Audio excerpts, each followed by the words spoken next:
सोगल seal throne के last episode में हमने देखा था हाउचेन और उसके साथियों ने जीडियन और उसके टीम को बचा लिया था और अब वो खुद डीमन गॉड एम्पर का सामना करने के लिए रेडी हो गए थे। जिसके बाद हमारा सीन चेंज होता है और हमें डीमन एम्पर दिखाया जाता है जो कि जाओ के पास पहुंच चुका था। जाओ उसके सामने कुछ भी नहीं कर पाती है और वो उसे तुरंत कैप्चर कर लेता है। तभी एक आवाज सुनाई देती है जो कहती है कि डार्क प्रोफाउंड यहाँ छोड़ी गई थी, पर लगता है इसे काफी टाइम से बुला दिया गया है। यहाँ का हर वर्ड बहुत ही डिस्कस्टिंग है। आखिर लाइट फॉल कैसे हो सकती है और डार्क गॉड कैसे बन सकता है, मगर डीमन एम्पर रुकने वालों में नहीं था, वो आगे बढ़ते रहता है। फिर हम देखते हैं डीमन एम्पर जाओ को लेकर एक बड़े गेट के सामने आ जाता है और कहता है यही है डीपेस्ट फेयर। जाओ अपने आप को आजाद करना चाहती थी पर डीमन एम्पर के पावर के सामने वो कुछ भी नहीं थी। डीमन एम्पर अपनी पावर यूज करना स्टार्ट कर देता है। जाओ बहुत बुरी तरह से टॉर्चर होने लगती है। उसके बॉडी से एक पावरफुल निकलती है और सीधा गेट की तरफ चली जाती है। धीरे धीरे वो गेट ओपन होने लगता है। जाओ इसे रोक नहीं पाती है, बस अपनी आंखों के सामने देखने पर मजबूर होती है। गेट के खुलते ही पूरा एरिया तबाह होने लगता है। अरे बीस्ट परेशान हो जाते हैं, लेकिन कुछ डीमन एम्पर गेट खोलने में सक्सेसफुल हो जाता है और उसमें से एक अजीब सी पावर रिलीज होती है। दूसरी तरफ ड्रैगन एल भी परेशान होता है, लेकिन उसके पास भी कोई सोल्यूशन नहीं होता है। और दूसरी तरफ डीमन गॉड बहुत ज्यादा खुश हो रहा होता है। उधर डीमन गॉड बहुत ज्यादा खुश हो रहे होते हैं क्योंकि उन्हें लगता है कि डीमन एम्पर सक्सेसफुल होने वाले हैं। अब वो हाउचेन और उसकी टीम का सामना करने के लिए रेडी हो जाते हैं। हाउचेन अपनी टीम को कहता है हमें डीमन गॉड एम्पर को जितना जल्दी हो सके वो रोकना होगा। सब साथी तैयार हो जाते हैं। लाइटनिंग डीमन गुस्से में कहता है तुमने मेरे बेटे को मारा कर बहुत बड़ी गलती की है, अब तुम में से यहाँ पे कोई भी जिंदा नहीं बचेगा। लेकिन हाउचेन और उसकी टीम इजिली हार नहीं मानने वाले होते हैं। हाउचेन कहता है असल में हम 8 पिलर्स के फोर्स हैं, इसलिए हमारी पावर कहीं ज्यादा है जिनसे तुमने अब तक फाइट की है। लड़ाई शुरू हो जाती है। एक और डीमन गुस्से में आकर कहता है आज मैं भी अपने बेटे का मौत का बदला लूंगा और वो भी उन पर अटैक कर देता है। हाउचेन अपने सील डिवाइन का यूज करता है और अटैक को रोकने की कोशिश करता है, पर लाइटिंग डीमन फिर से अटैक कर देता है जिससे उसकी सील भी ब्रेक हो जाती है। लेकिन लिन से तुरंत पावर को यूज करके उस अटैक को इजिली रोक लेता है। सायर भी कहने लगती है अब तुम्हें भी इसका कीमत चुकानी होगी। सीमा सियान भी अपनी पावर एक्टिवेट कर देता है। लाइटिंग डीमन उसे पहचान लेता है और कहता है अच्छा तो तुम हो जिसने मेरे बेटे को मारा है। लेकिन सीमा सियान बिना डरे अटैक कर देता है। लाइटिंग डीमन इजिली बच जाता है और कहता है अब मैं तुम्हारी सभी हड्डियां तोड़ने वाला हूँ। उसी वक्त सायर आकर सीमा सियान को बचा लेती है। हाउचेन भी अटैक कर देता है, इजिली बच जाता है और कहता है चाहे तुम कितनी भी ट्राई कर लो तुम यहाँ से जिंदा नहीं बच के जा पाओगे। फिर एक और डीमन गॉड अटैक कर देता है। वो अपनी स्पेस पावर यूज करके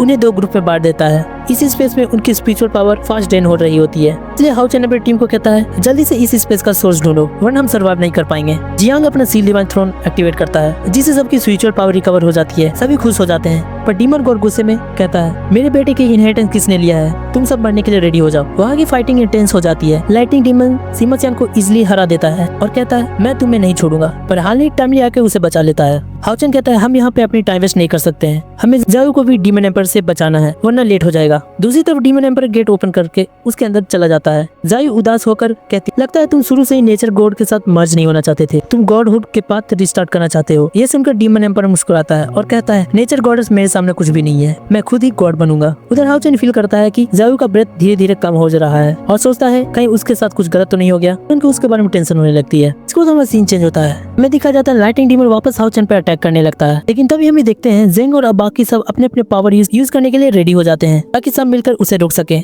इसके बाद हम देखते हैं कि जेंग पूरी तरह से फाइट करने के लिए तैयार हो गया होता है, जबकि वहाँ सीमा सियान भी अपने पावर यूज करके अटैक कर देता है। लेकिन हाउचेन डिसाइड कर लेता है कि अब उसे यहाँ से निकलना होगा, इसलिए वो सायर के साथ कहता है कि जियाओ को बचाना होगा। सायर भी इस बात के लिए रेडी हो जाती है ताकि दोनों मिलकर बैरियर तोड़ सके। लेकिन डीमन गॉड इतनी आसानी से हार नहीं मानने वाला होता है। उसने अपनी पावर से सायर को इंस्टेंटली कैप्चर कर लिया। हंसकर बोलता है क्या तुम्हें लगता है कि ये इतना ईजी होगा। सायर ट्राई करती है निकलने की, पर वो नहीं निकल पाती है। तभी लिनजिन अपनी पावर यूज करता है और डीमन गॉड की फोर्स को अपनी तरफ खींचने लगता है। फिर वो पूछता है क्या तुमने इसे पहचाना। जैसे डीमन गॉड क्राउन इनहेरिटेंस देखता है उसे में चिल्लाता है तो ये तुम हो जिसने मेरे बेटे को मारा है। उसी वक्त लिनजिन साइड हट जाता है और वांग युआन अपने पावर यूज करके डायरेक्ट डीमन गॉड पे अटैक कर देता है। उसके बाद सायर भी खुद को फ्री कर लेती है और हाउचेन को बुलाती है इधर। लेकिन डीमन गॉड इंस्टेंटली समझ जाता है तुम लोग सोच रहे हो कि बैरियर तोड़ पाओगे, ये इतना इजी नहीं होने वाला है, और हाउचेन और सायर को रोक देता है। पर दोनों हार नहीं मानते हैं। हाउचेन कहता है लाइफ और डेथ का बॉर्डर भी हमें एक होने से नहीं रोक सकता है, तुम्हारा बैरियर हमें कैसे रोकेगा। दोनों अपने अपने कंबाइन अटैक छोड़ देते हैं और बैरियर तोड़ देते हैं। डीमन गॉड शॉक हो जाता है कि ये कैसे पॉसिबल हो सकता है। फिर हाउचेन सायर को कहता है मुझे याद रखना, क्या तुम मेरा वेट करोगी। सायर तुरंत उसे सपोर्ट करती है, जो तुम्हें करना है करो, मैं तुम्हारे साथ हूँ। तभी वो सभी डीमन इन्हें रोकने आते हैं। सायर इंस्टेंटली अपना टावर निकाल लेती है जहाँ इलेक्ट्रोलक्स की प्रोजेक्शन उन डीमन को सप्रेस करने लगती है। दूसरी तरफ डीमन एम्पर जाबू को लेकर आता है तो अजीब सी जगह पर। सीन बहुत ही कमाल का लग रहा होता है। वो सरफेस को छूते हुए कहता है बहुत इंटरेस्टिंग है, लगता है मैं पहला हूँ जो यहाँ पे आया है। वहाँ डिवाइन क्रिएचर भी होते हैं जिनको देखकर ये तो मुझे वेलकम करने के लिए एक्साइटेड है। जाबू शॉक हो जाती है और पूछती है तुम किस तरह का गॉड बनना चाहते हो। डीमन एम्पर रिप्लाई देता है गॉड बनने मेरे लिए सिर्फ एक स्टेप है, असली मजा तो तब है जब मैं पूरी दुनिया को अपने हिसाब से बदल दूंगा और ये दुनिया मेरी हो जाएगी। तभी हाउचेन वहाँ पे आ जाता है और अटैक करते हुए कहता है मैं ऐसा होने नहीं दूंगा। जाओ खुश हो जाती है हाउचेन को देखकर।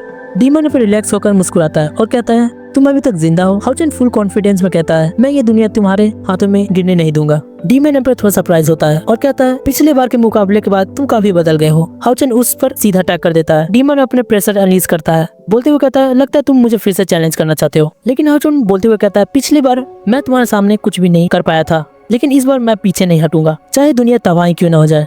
फिर वो अपना सील डिवाइन थ्रोन एक्टिवेट कर देता है, जिसकी वजह से हाउचन के बॉडी पर आर्मर आ जाती है। हाउचन कहता है, जो भी हो जाए मैं इस बार रुकूंगा नहीं। डीमन एम्पर कहता है, तुम गॉड लेवल के करीब हो, तुम गॉड लेवल के करीब हो, लेकिन मेरे सामने अभी भी कुछ भी नहीं हो। वो अपनी डार्क पावर से पूरे स्पेस को सील कर देता है। लाइटनिंग डीमन खुश होकर कहता है, पावर को फील करो, अब तुम कुछ नहीं कर पाओगे, मरने के लिए तैयार हो जाओ। लेकिन हाउचन फिर भी कहता है, चाहे कुछ भी हो जाए मैं तुम्हारा सामना जरूर करूंगा। उसके बाद हाउचन 3 शॉट टेक्निक यूज करने के लिए रेडी हो जाता है। डीमन एम्पर अपने डेमोनिक ड्रैगन समन कर लेता है और बोलता है, तुम स्ट्रॉन्ग हो गए हो, लेकिन मेरे सामने अभी भी कुछ नहीं हो। जाओ भी हाउचन को बताते हुए कहती है, इसने मुझे मेरे गॉडहुड से अलग कर दिया है। वो गॉडहुड के पाथ का यूज करके खुद गॉड बनना चाहता है। हाउचन शॉक हो जाता है, लेकिन फाइट करने के लिए तैयार हो जाता है। दोनों के पाव टकराते हैं। हाउचन कहता है, हम किसी भी तौर पर डीमन एम्पर को गॉड नहीं बनने दे सकते हैं, और वो जाओ को आजाद कर लेता है। जाओ कहती है, जल्दी करो, गॉडहुड पाथ कंप्लीट हो गया तो वो दुनिया कंट्रोल कर लेगा। हाउचन फिर से अटैक करने जाता है। डीमन एम्पर कहता है, तुम क्वालिफाई नहीं हो इंटर करने के लिए, मैं दुनिया को पनिश करूंगा। पर हाउचन चिल्लाते हुए कहता है, तुम जो चाहते हो मैं वो नहीं होने दूंगा। और ये एपिसोड हमारा यहीं पे खत्म हो जाता है। तो तुम सबको ये एपिसोड काफी अच्छा लगा। अगर चैनल पे नए हो तो सब्सक्राइब, और वीडियो अच्छी लगे तो लाइक जरूर करना।